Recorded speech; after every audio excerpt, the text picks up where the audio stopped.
Let's explore the connection between Islam, the Quran, and the number 666 that some Muslims make.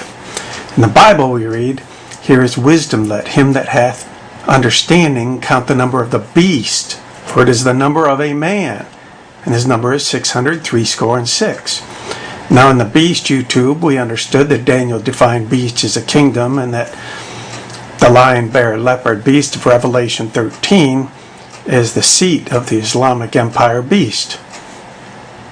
Now in the Zola Levitt program, Walid Shubat, former PLO terrorist, now Christian evangelist, said the first time he read the Greek symbol that is translated as 666, he immediately read it as the Arabic character Bismillah, which means in the name of Allah. Now in the below you can see the symbol, the Greek symbol for 666, and the Arabic symbol for Bismillah, or in the name of Allah. This is actually the symbol, and this is the symbol when it's turned and mirrored. Now crossed swords are also a symbol for Islam, so we can see that these crossed swords here, part of the number 666, we may have both Islam and in the name of Allah in the Greek symbol for 666. Now if this seems a stretch, consider that he reads Greek and was raised in Arabic and indoctrinated into the Islamic religion. And when we consider how this Arabic character is stylized, you can see literally hundreds, perhaps thousands of these variations, artistic renditions of this symbol. So you can see that an Arab raised in Islam would immediately recognize it. They even find the symbol in nature, on the sides of fish and on trees. So it would not be a stretch that he would recognize it that way. Well, let's go on to the submission sect that actually marks the Quran, the Prophet Mohammed, and Islam with the number 666. Here's an example of one of their websites. And this says, "In the name of God, most merciful," and I've excerpted some quotes, but you can see this is the headline of their website, 666. Here's another.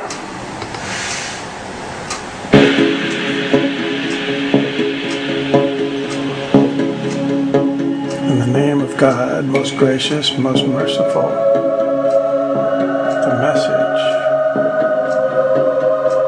submission to God alone. Worship God alone. Follow the book of God alone. Quran is the book of God. The Quran is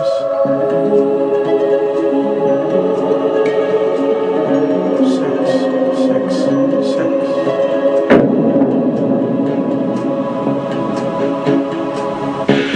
Proof, the primer of the Quran, 666:19.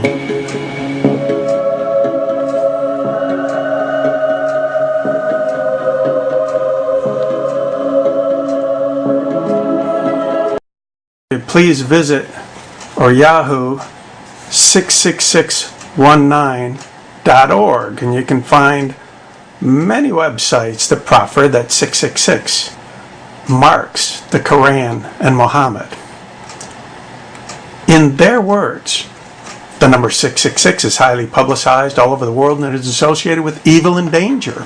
However, it's not what it seems. It was a satanic trick. The trick was to prevent the people approaching the 666.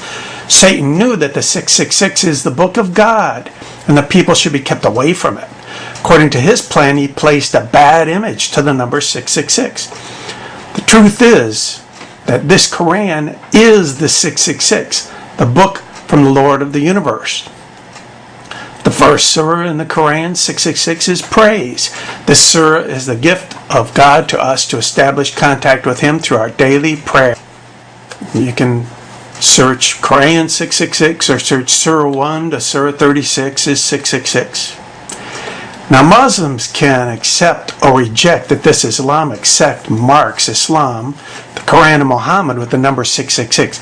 But if you do reject it, you really have to wonder that out of the entire universe of numbers that this computer-generated mathematical gematria could have arrived at, what are the odds that it would wind up being the number 666? But this is just one component of Bible prophecy indicating that the Islamic Empire is a leopard, bear, lion, beast of Revelation 13. We read, here's wisdom, let him that hath understanding count the number of the beast, for it is the number of a man. His number is 666. Quoting from the Islamic site, God made his messenger a witness with the letter Qaf and the number 666. So is this Islamic 666 miracle then a warning from God to Christians, Jews, and Muslims as yet another fulfillment of the related prophecy in the book of Revelation now that we find ourselves in Daniel's time of the end? On other YouTubes I've compared relative verses in the Quran with the Bible. Husbands, love your wives. Your wives are as tilth.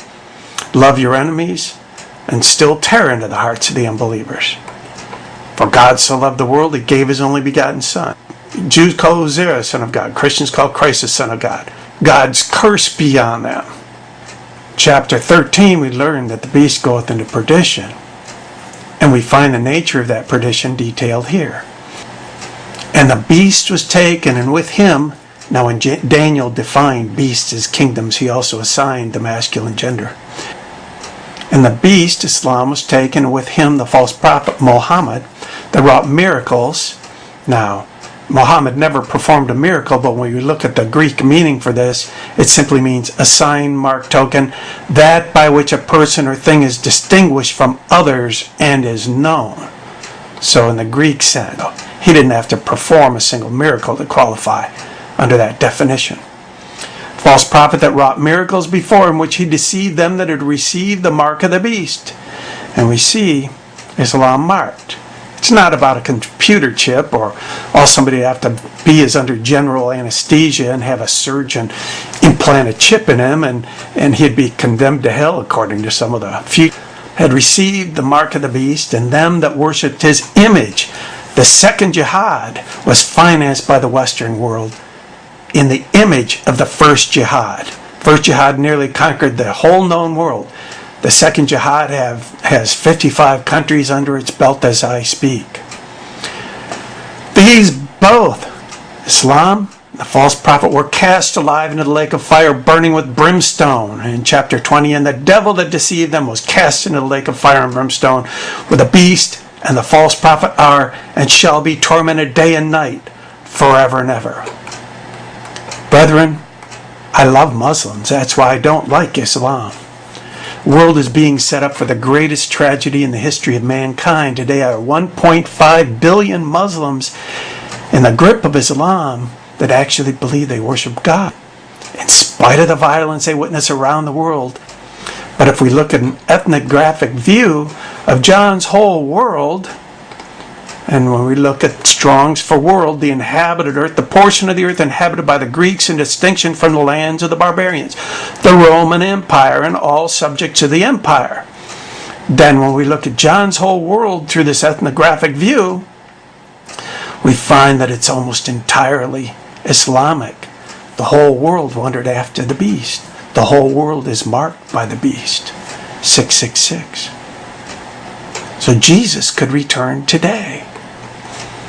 Zechariah, we learn, in that day I'll make Jerusalem a burdensome stone for all people. All that burden themselves with it shall be cut in pieces, though all the people of the earth be gathered together against it.